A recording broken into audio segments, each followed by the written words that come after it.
우리 교회학교 어린이부 공과 공부 시간에 주권자 하나님을 생각해요 라는 시간이 있었습니다. 우리 아이들이 하나님의 주권을 어느 때에 어떻게 느끼는지를 묻는 것이었습니다. 한 아이가 이렇게 대답했습니다. 어느 때에 하나님의 주권을 느끼는가? 어두운 복도를 지날 때, 동생들이랑만 집에 있을 때, 가스레인지 불을 켤 때, 그때 하나님의 주권을 느낀다고 그랬습니다. 그러면 여러분들은 주권자 하나님을 어느 때 생각하십니까? 물론 우리 삶의 모든 순간, 모든 영역에서 주님의 주되심을 우리가 느끼겠지만 무엇보다도 하나님을 예배하는 이 예배의 자리에서 우리는 주의 주되심을 느낄 수 있게 되는 것입니다. 예배는 프로스퀴네오라고 말을 하는데요, 이 말의 뜻은 몸을 굽혀 엎드리다, 절하다, 배를 땅에 깔고 엎드려 발이나 옷자락에 입 맞추다 라는 뜻을 가지고 있습니다. 예배는 그런 것입니다. 하나님 앞에 엎드려 절하고 그 영광의 옷자락에 입을 맞추고 주권자 하나님을 만나는 시간인 것입니다. 사도 바울은 오늘 본문에서 예배하는 자들을 향하여 이렇게 외치고 있습니다. 그러므로 형제들아, 내가 하나님의 모든 자비하심으로 너희를 권하노니 너희 몸을 하나님이 기뻐하시는 거룩한 산제물로 드리라. 이는 너희가 드릴 영적 예배니라. 사도 바울은 먼저 하나님의 모든 자비하심으로 너희를 권하노니라고 말씀하고 있습니다. 하나님의 모든 자비하심은 어떤 자비하심을 말하는 것일까요? 말할 수 없는 죄와 허물과 불순종, 더구나 그것들이 계속 우리 안에서 반복되고 있음에도 불구하고 하나님은 말 한마디 하지 않으시고 다 용서하시고 덮으시는 한량없는 자비를 말하는 것입니다. 그런데 그 하나님께서 원하시는 것이 하나 있다면 어떻게 하겠습니까? 다른 것은 몰라도 그것만은 귀담아 들어야 하지 않겠습니까? 하나님께서 모든 자비하심으로 원하시는 것은 오직 하나, 우리 몸을 산제물로 드리는 것입니다. 모든 제물은 죽여서 드리지 산채로 드리는 법이 없습니다. 그런데 하나님은 우리 몸을 산제물로 받기 원하십니다. 그러면 우리 몸을 하나님께 산제물로 드린다는 것은 무엇을 의미하는 것이겠습니까? 여기에 대하여 본문 2절이 정확하게 그 의미를 밝혀주고 있습니다. 너희는 이 세대를 본받지 말고 오직 마음을 새롭게 함으로 변화를 받아 하나님의 선하시고 기뻐하시고 온전하신 뜻이 무엇인지를 분별하도록 하라. 우리 몸을 산제물로 드린다는 것은 믿는 우리가 이 세상을 본받지 않는 것입니다. 죽은 것은 떠내려 가지만 살아있는 생명은 거슬러 올라갑니다. 그런 사람은 세상에 살면서도 하나님의 선하시고 기뻐하시고 온전하신 뜻이 무엇인지를 묻고 분별하며 살아갑니다. 그럴 때 그 삶이 하나님 앞에서 산제물이 된다는 것입니다. 결국 이것을 한마디로 말하자면 구별입니다. 구별됨. 우리가 세상 사람들과 똑같이 살아가는 것 같지만 저녁에 눕고 아침에 일어나서 같은 직장으로 나가고 식사 때가 되면 같은 메뉴를 시켜서 밥을 먹고 또 시간 되면 퇴근하고 그냥 섞여서 구별 없이 반복되게 우리가 그렇게 살아가는 것 같지만 심지어는 같은 브랜드의 옷을 입을 수도 있고 같은 헤어샵에 가서 머리를 할 수도 있고 믿는 사람이라고 특별하게 따로 모이는 공동체를 가지고 있지 않습니다. 다 섞여서 어울려서 살아갑니다. 그러나 똑같이 살아가도 어느 지점에서는 반드시 나누어지고 갈라지는 지점이 있어야 합니다. 그게 바로 구별입니다.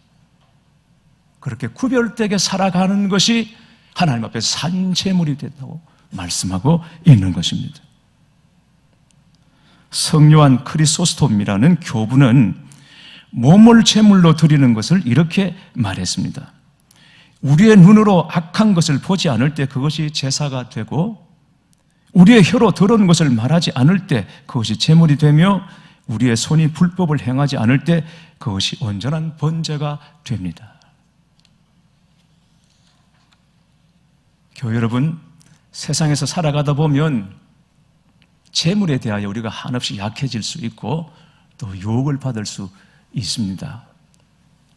그런데 여러분, 그때 주님을 생각하고 불의한 재물을 여러분은 거부하셨습니까?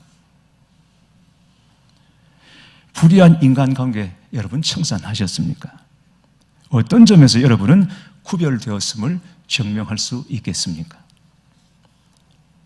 왕년에 프로야구 롯데 자이언츠 간판 선수였던 사람이 술에 만취해서 차를 몰다가 시내버스 운전 방해하고 그런 바람에 불구속 입건되는 일이 지난주에 있었습니다.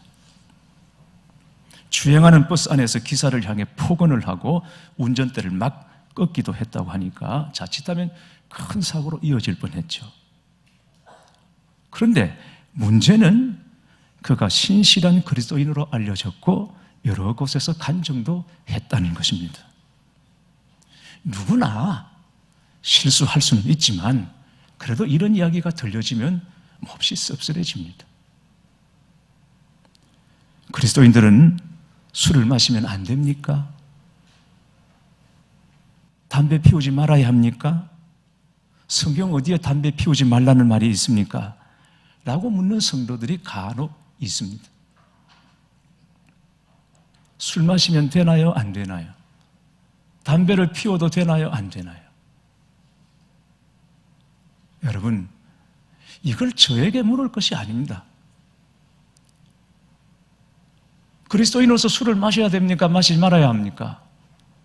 그리스도인으로서 담배를 피우는 것이 가합니까? 불가합니까? 이건 해도 되나 안 되나 그게 중요한 것이 아니라 술 마시고 담배 피워도 좋은가에 대해서 진짜 하나님의 뜻을 알고 싶다면 술 마시기 전에 하나님께 감사 기도할 수 있는지를 생각해 보십시오. 담배를 피우기 전에 하나님 앞에 감사 기도할 수 있는지를 생각해 보십시오. 그리스도인은 어느 댁에 가서 물 한 그릇을 대접받아도 감사 기도하고 마시는 사람들입니다. 빵 한 조각을 뜯어 먹어도 하나님께 감사하는 사람들입니다. 술을 마시기 전에 하나님께 감사할 수 있는지, 담배를 피우기 전에 하나님께 감사 기도할 수 있는지 스스로 분별해야 될 일입니다. 그런 일들이 하나님께 영광이 될 수 있는지를 물어봐야 합니다. 많은 그리스도인들이 일주일에 한 번 교회에 나와서 예배 드리는 것으로 예배가 끝나는 줄 알고 있습니다. 그렇지 않습니다, 여러분. 축도와 함께 예배가 끝나는 것이 아니라 진정한 예배는 축도를 끝나고 비로소 세상 가운데 들어가서 예배의 진가가 나타나는 것입니다. 삶에서 몸으로 예배를 드리는 것입니다. 구별됨으로 하나님을 예배하는 것입니다. 그런데 오늘 우리는 너희 몸을 하나님이 기뻐하시는 거룩한 산제물로 드리라는 이 말씀을 액면 그대로 예배 드리고 있는 이 시간이 어떻게 우리가 산제물이 될 수 있을까라는 것을 생각해 봐야 합니다. 다윗은 시편 22편 3절에서 이스라엘의 찬송 중에 계시는 주여라고 노래했습니다. 오늘 여러분이 하나님을 찬송하셨습니까? 그렇다면 예수님께서 우리 중에 계신 것이 분명합니다. 믿으시죠? 이것을 믿는다면 이제부터 표현이 강한 예배를 드려보시기 바랍니다. 하나님께 사랑합니다, 감사합니다, 기뻐합니다. 이런 마음을 여러분이 가지고 계시다면 그 마음을 말로 표현해 보십시오. 그리고 몸으로 표현해 보시기를 바랍니다. 너무나 고마운 사람, 사랑하는 사람을 만나면 여러분은 어떻게 합니까? 가만히 서 있거나 그냥 앉아 있습니까? 그렇다면 실제로 반갑지 않거나 고맙지 않거나 그럴 것입니다. 진짜 반가우면, 진짜 고마우면 표정이 달라지고 말이 많아지고 사람이 들뜨게 됩니다. 하나님을 몸으로 예배하는 것도 이와 꼭 같습니다. 그렇지 않다면 예배를 드리지만 진짜 예수님을 만나고 있지 못한 것인지도 모릅니다. 교회 여러분, 지금 여러분의 표정이 너무 근엄하십니다.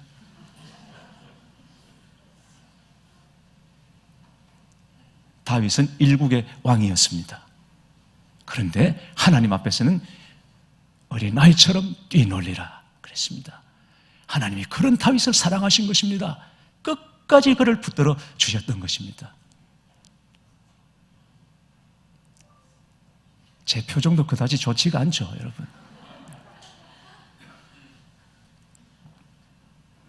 우리 교회는 설교 후에 통성 기도를 합니다. 아마 불편한 분들 계실 거예요.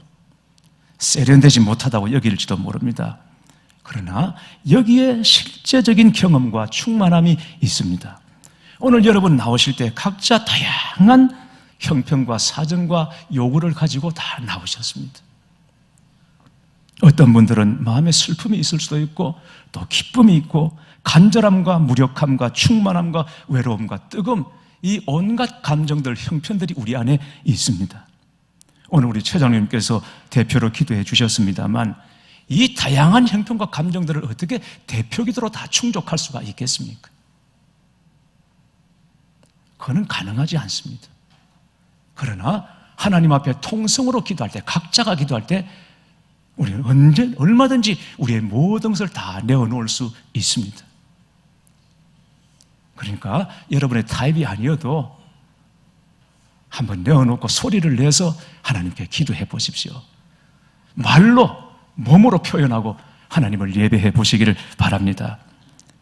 기도든 찬양이든 고백이든 좀 더 적극적으로, 더 강하게 표현해 보시기를 바랍니다. 마음으로만 하지 말고 몸으로 표현해 보십시오. 마음으로야 우리가 모든 걸 다 했죠. 마음으로 구제도 했고 선교도 했고 사랑도 했고 충성도 했고 애국도 했습니다. 심지어 마음으로 통일도 했습니다.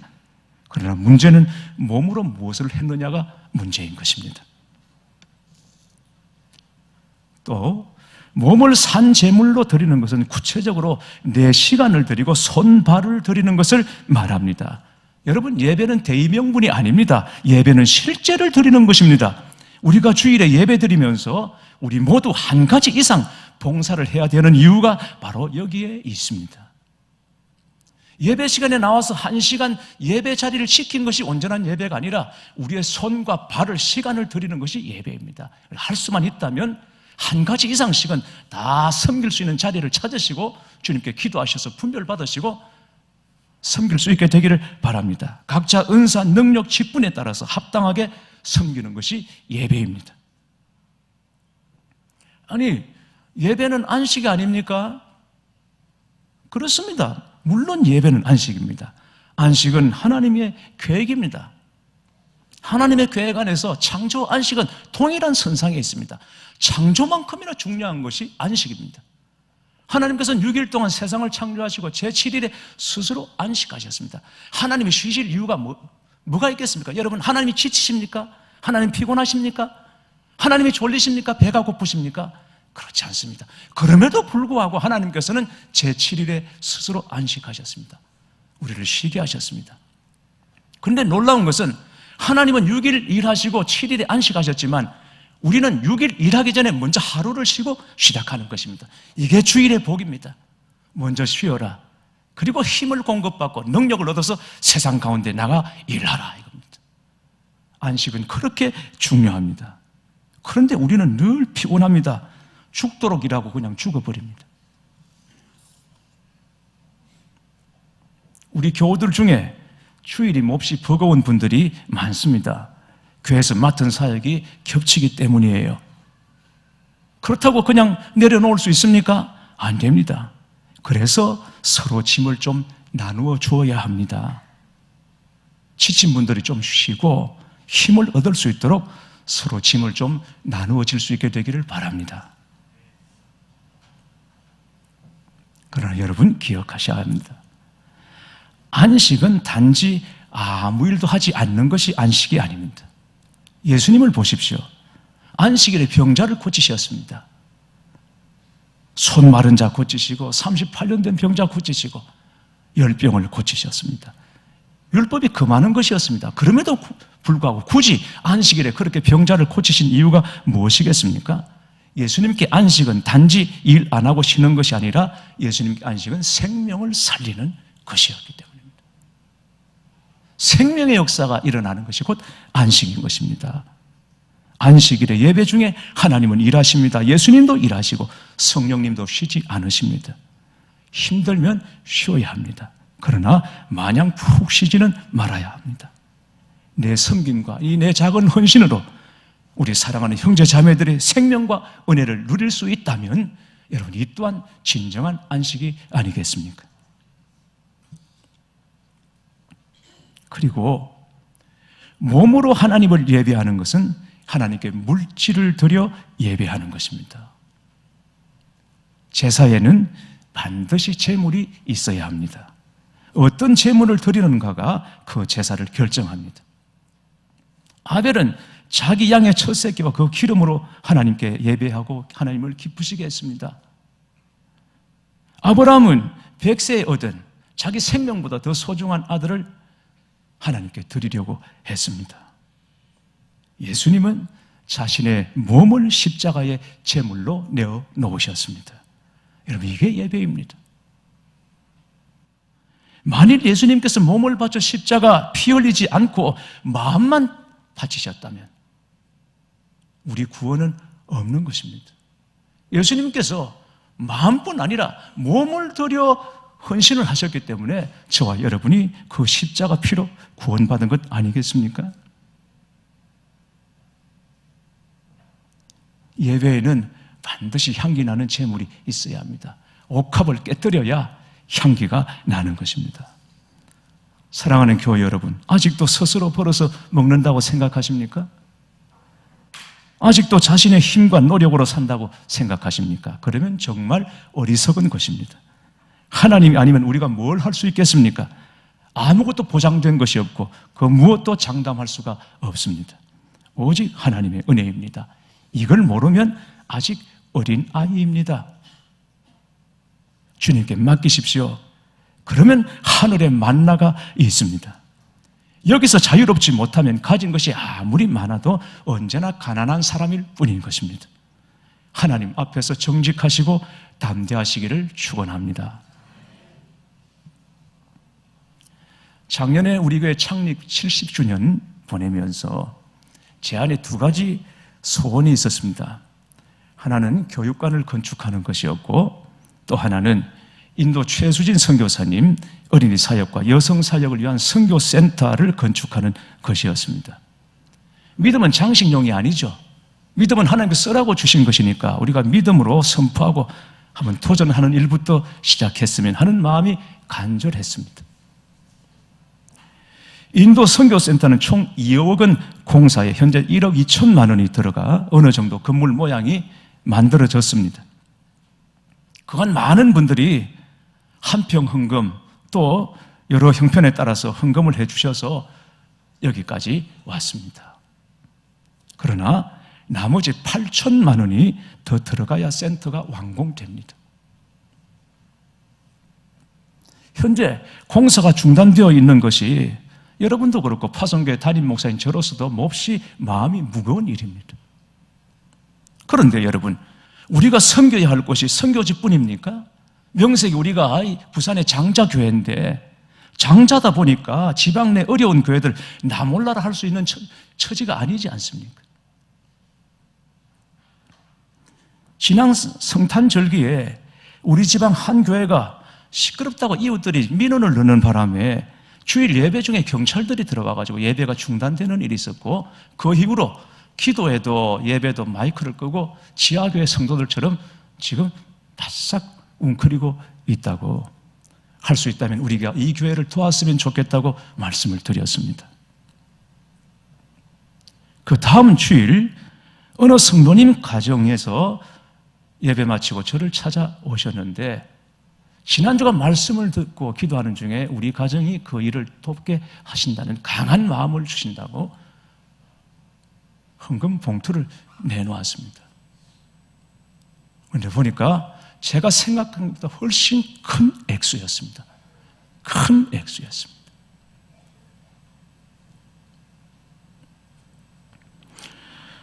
그래서 안심하고 예배 드릴 수 있도록 교회가 원하는 대로, 그 교회에서 원하는 대로 방언 공사를 하기로 우리 선교부장님과 재정부장님 함께 모여서 견적을 냈더니 800만 원 견적이 나왔습니다. 그 교회로서는 한시가 급한 일이기 때문에 지난 주일에 우리 선교부장님을 통해서 빨리 공사를 시작하시도록 부탁을 드렸습니다. 그런데 주일이 지나고 월요일 최수진 선교사님으로부터 전화가 왔었는데 제가 미처 받지를 못했습니다. 문자가 찍혀 있었습니다. 목사님, 기쁜 소식입니다. 빨리 전하고 싶습니다. 연락 주세요. 그래서 전화를 드렸더니 지난주일 선한목자교회 어느 성도님이 유 목사님 설교 중에 최수진 선교사 사연을 듣고 8천만 원 헌금을 했다고 합니다. 주일이 지나고 월요일 아침에 8천만 원 현금을 가져와서 보내주셨다는 것입니다. 여러분, 그렇게 해서 우리의 수건이었던 인도 선교센터 건축을 재개하고 마무리할 수 있게 되었습니다. 우리가 800만 원 드렸더니 하나님께서 8천만 원 해결해 주셨습니다. 그런데 이번에 최수진 선교사님이 아들 다니엘을 데리고 십자인대 파열된 걸 수술하기 위해서 나오지 않았습니까? 선교사님들이 한번 나오면 재정이 만만치 않습니다. 또 아들 데리고 나오는 일이 참 부담스러운 일이죠. 나올 때 최수진 선교사님이 섬기는 벨라쿱 교회에서 일용직으로 하루 벌어 하루 먹는 사람들, 그 성도들이 헌금을 했다고 합니다. 정말 하루 벌어서 하루 가족들이 건건히 풀칠을 하는 그 사람들이 헌금을 했다고 해요. 모아서 한국 나가는데 가져왔다고 그럽니다. 최수진 선교사님이 눈물로 그 돈을 받았습니다. 마음이 너무 아프고, 왜? 누구보다도 그들 사는 형편과 처지를 아니까 그 돈 받는 게 너무 아프고, 또 하나는 늘 받기만 했던 사람들, 도움을 받기만 했던 이분들이 어느새 믿음이 자라서 이제는 섬기는 것도 할 줄 아는구나. 너무너무 고마워서 눈물로 그 돈을 받았습니다. 네, 여러분, 신기하죠? 벨라쿱 교회 성도들이 하루 벌어 함께 모은 돈이 80만 원이었습니다. 여러분, 놀랍지 않습니까? 80만 원에서 800만 원으로, 800만 원에서 8천만 원으로 하나님께 올려드린 이 헌금에 하나님께서 기름을 부어주셔서 10배, 100배가 되게 하셨습니다. 여러분, 이게 우연의 일치이겠습니까? 명백하게 분명하게 주님께서 하신 일이 아니겠습니까? 교회 여러분, 걱정하지 마세요. 하나님은 절대 우리의 헌신을 착복하지 않으십니다. 넘치게 갚아주시는 줄 믿으시기 바랍니다. 이거 믿음 없으면 아직 우리 주님 제대로 믿는 것이 아닙니다. 여러분, 꼭 기억하십시오. 정성껏 준비한 예물이 있어야 온전한 예배입니다. 교회 부흥은 예배 부흥에 있습니다. 진정한 예배가 드려지면 교회는 비 맞은 잎사귀처럼 생기를 찾게 되는 것입니다. 제자훈련 중요합니다. 구제, 선교, 교육 다 중요합니다. 어느 것 하나 뺄 수 없는 중요한 교회의 기능입니다. 그러나 그 무엇도 예배보다 앞서지는 않습니다. 예배가 살지 않으면 아무리 좋은 것도 결코 오래가지 않습니다. 결국 예배가 살아야 합니다. 하나님은 오늘 우리를 목사, 장로, 권사, 집사로 부르시기 이전에 먼저 예배자로 우리를 부르셨다는 것을 잊지 마시기 바랍니다. 우리 모두가 하나님의 부르심에 합당한 그 예배자, 무엇보다 우리 몸을 들여 하나님을 기쁘시게 하는 살아있는 예배자가 되시기를 주님의 이름으로 축원합니다. 아멘.